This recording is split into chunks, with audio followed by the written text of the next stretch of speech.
تو میں نے سورہ اعراف کی آیت تلاوت کی ہے.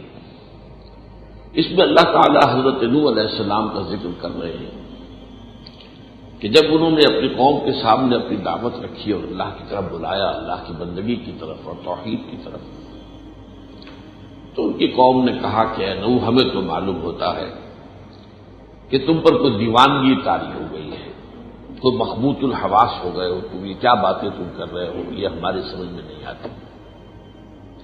اس کا جواب ہے ان آیات میں.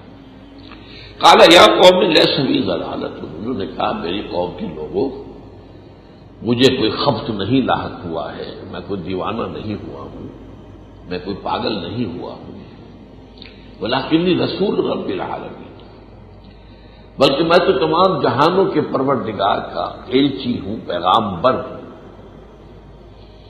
ابلغکم رسالات ربی، اور میں تمہیں اپنے رب کے پیغامات پہنچا رہا ہوں.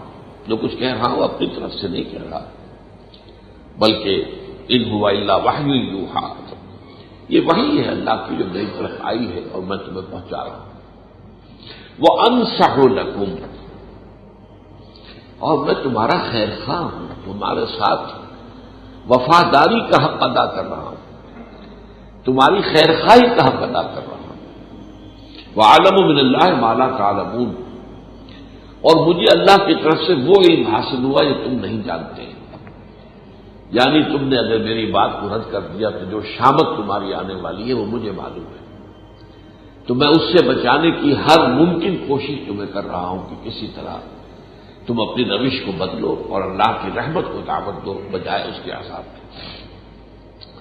یہ لفظ قرآن مجید میں کئی مرتبہ آیا ہے بہت سے رسولوں کے. حضرت شعیب نے بھی یہ فرمایا جب ان کی قوم برباد ہو گئی، تباہ کر دی گئی، تو انہوں نے رد کیا حضرت شعیب کی دعوت کو، تو انہوں نے بڑے ہی حسرت کے ساتھ کہا کہ اے میری قوم، میں نے تو نصحت لکم، میں نے تو تمہاری وفاداری کا خیر خواہی کا حق ادا کیا تھا، لیکن اب یہ کہ تم ولکن لا تحبون الناصحین، تمہیں اپنے خیر خواہ پسند ہی نہیں، تم اپنے ان لیڈروں کی پیروی کرتے ہو جو تمہیں گمراہی کی طرف لے کر جاتے ہیں.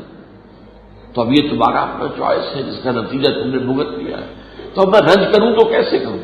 یہ انتہائی رنج والا جملہ ہے کہ رنج ہو رہا ہے، لیکن یہ کہ رنج میرا جو ہے اب وہ کس بات پر ہے؟